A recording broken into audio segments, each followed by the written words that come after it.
my nose suddenly began to mutate, stretching to an astonishing 100 meters in length. But this was only the beginning. My nose crawled out the window, freely extending itself onto the street. Soon, pedestrians stopped in their tracks, utterly stunned by the bizarre spectacle, and I, too, was shocked. The nose showed no signs of stopping. It kept growing longer and longer. It even crossed the border, reaching the Arctic. A piercing cold blast instantly gave me a chill. As my nose traversed a small village, a farmer mistook it for a giant python. She immediately grabbed a basin of boiling water and poured it over me. I screamed in agony from the scalding heat. Yet my nose continued its relentless expansion, crossing oceans. Unexpectedly, children on the shore spotted it, mistaking it for some bizarre sea creature. So the boy picked up a rock and hurled it at my nose, causing it to sink into the sea. I gasped for air, nearly choking on the water. No one knew how long it took, but eventually my nose reached the neighboring country. Fortunately, the minister had received advance notice.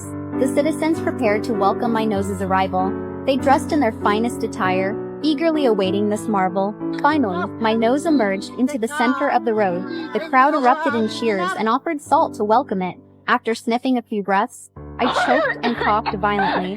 Then, soldiers carefully lifted my nose into the air and solemnly carried it toward the capital. Upon reaching the palace, the king personally stepped forward to award the Medal of Friendship. He nailed it directly onto my nose.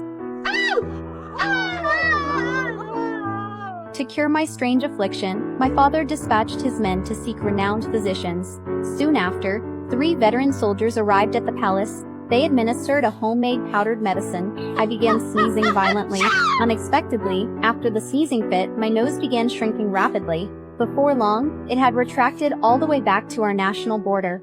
My father ordered them to cure my ailment immediately. They increased the dosage. But after I took it this time, I sneezed with tremendous force. The entire palace shook violently, and surrounding structures collapsed. Fortunately, my nose retracted back through the window and returned to my face.